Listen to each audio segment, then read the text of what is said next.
नमस्कार मंडळी. जसं की तुम्ही थंबनेल पाहिलात ना, हो अगदी बरोबर आहे. आज आपण ना मेथीमध्ये साबुदाणा घालून आजपर्यंत कधीही न पाहिलेला, न खाल्लेला अफलातून चवीचा खमंग तेवढाच कुरकुरीत पदार्थ बनवतोय. एकदा बनवलं की नेहमीच बनवाल याची मला ना 100% खात्री आहे. कारण आपला हा पदार्थ आहे बरं का तसा जबरदस्त. रेसिपी आवडली की एक लाईक नक्की करा. चला तर मग वेळ न घालवता लगेचच रेसिपीला सुरुवात करूया. त्यासाठी इथं मी ना 1 वाटी साबुदाणा घेतलेला आहे. हे बघा. तर सर्वात अगोदर काय करायचंय, हा साबुदाणा आपल्याला 2 ते 3 पाण्याने स्वच्छ धुवून घ्यायचा आहे आणि त्यामधलं सगळं पाणी काढून टाकायचं आणि हा साबुदाणा ना आपल्याला 3 ते 4 तास चांगला भिजू द्यायचा आहे. 3 ते 4 तासानंतर तुम्ही बघू शकताय आपला साबुदाणा मस्त असा मऊसूत भिजलेला आहे. हे बघा. आता काय करूया, हा साबुदाणा आपण थोड्या वेळासाठी बाजूला ठेवूया. त्यानंतर गॅसवरती मी लोखंडी कढई ठेवलेली आहे. आता यामध्ये घालूया अर्धा चमचा तेल. त्यानंतर यामध्ये आपल्याला 1 चमचा हरभऱ्याची डाळ घालायची आहे. आता ही डाळ आपल्याला हलक्या सोनेरी रंगावरती चांगली भाजून घ्यायची आहे. डाळ आपली चांगली भाजत आली की यामध्ये ना आपण 1 मूठभर शेंगदाणे घालूया.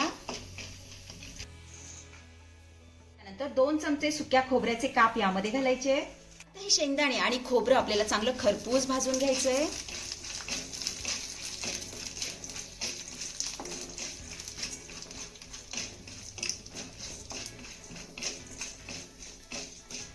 आपलं खोबरं आणि शेंगदाणे चांगले खरपूस भाजून झाले की यामध्ये ना आपण 3 ते 4 हिरव्या मिरच्या घालूया.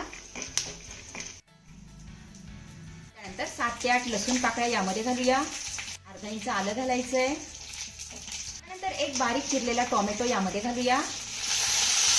आता हा टोमॅटो आपल्याला चांगला मऊसूर होईपर्यंत परतून घ्यायचा आहे.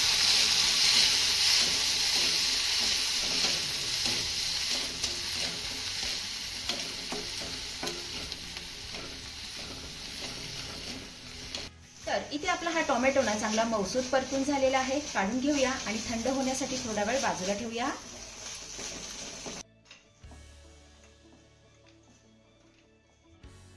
इथे आपलं सर्व साहित्य थंड झालं की लगेच आपण हे मिक्सरच्या भांड्यात काढून घेऊयात.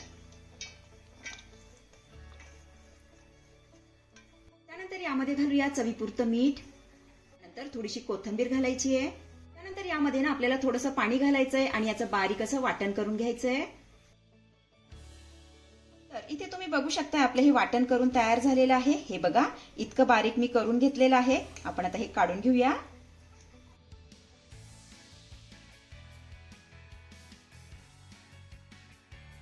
त्यानंतर तडका पॅन मध्ये 1 चमचाभर तेल मी चांगलं कडकडीत गरम करून घेतलेलं आहे. आता यामध्ये ना आपल्याला पाव चमचा मोहरी घालायची आहे. सोबतच पाव चमचा यामध्ये आपण जिरे घालूया. पाव चमचा हिंग. आता ही कडकडीत फोडणी ना आपल्याला तयार केलेल्या वाटणावर घालायची आहे.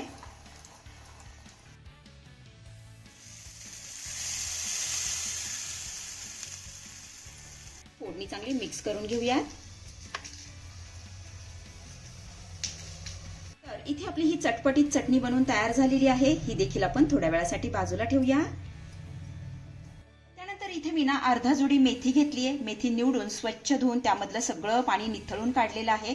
आता मेथी निवडत असताना यामधले ना मी फक्त पानं घेतलेली आहेत. देठ आपल्याला अजिबात घ्यायचे नाहीयेत. तर सर्वात अगोदर काय करूया, ही मेथी ना बारीक चिरून घेऊया. मेथी आपल्याला शक्य होईल तेवढी बारीक चिरून घ्यायची आहे. हे बघा, अशा पद्धतीने चिरून घेऊया.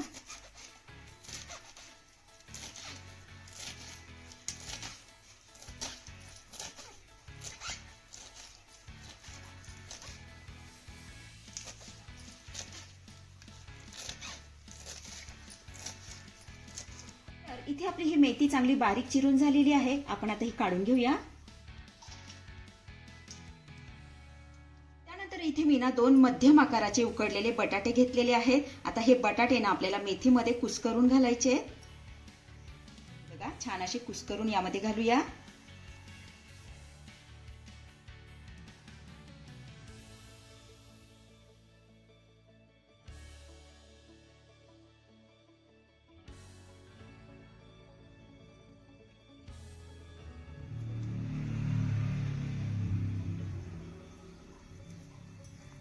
तर इथे आपले बटाटे चांगले कुस्करून झाले की यामध्ये ना आपण भिजवलेला साबुदाणा घालूया.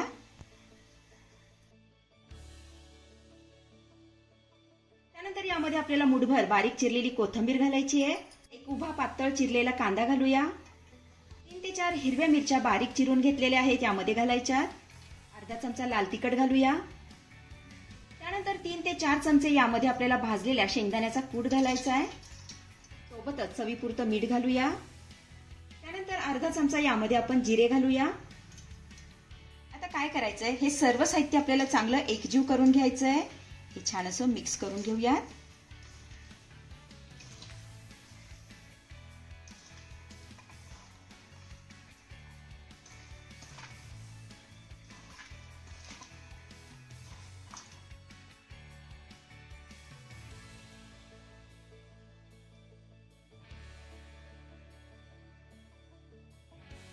इथे तुम्ही बघू शकताय सर्व साहित्य छान असं मी एकजीव करून घेतलेलं आहे. हे बघा, तर आज आपण ना मेथी आणि साबुदाण्याचे मस्त असे कुरकुरीत पकोडे बनवतोय.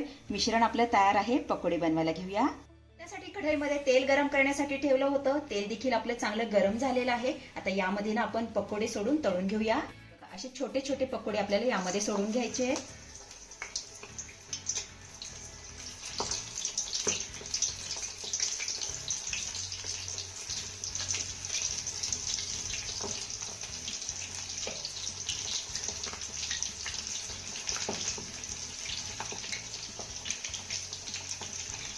इथे आपले हे पकोडे तेलामध्ये सोडून झाले की गॅसची फ्लेम ना आपल्याला मीडियम करायची आहे आणि मीडियम फ्लेमवरती हे पकोडे ना मस्त असे कुरकुरीत होईपर्यंत आपल्याला तळून घ्यायचे.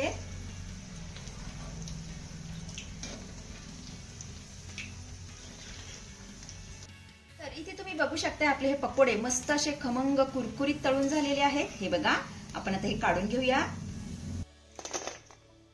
आता अशाच पद्धतीने सगळे पकोडे आपण तळून घेऊया.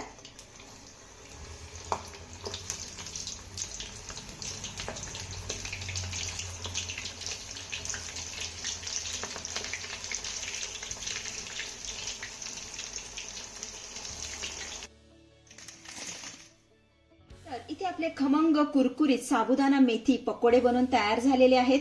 सोबतच चटपटीत चटणी देखील बनवून तयार आहे. चवीला जबरदस्त लागतात. अतिशय साधी आणि सोपी रेसिपी आहे. नक्की करून बघा. तर मंडळी, कशी वाटली आजची रेसिपी? आवडली आहे का तुम्हाला? आवडली असेल तर लाईक करा, शेअर करा, सबस्क्राईब करा आणि हो, शेजारीच असलेलं घंटीचं बटन दाबून ऑलवर क्लिक करा, जेणेकरून माझ्या येणाऱ्या नवीन नवीन रेसिपींचं नोटिफिकेशन सर्वात आधी तुम्हाला दिसेल. धन्यवाद.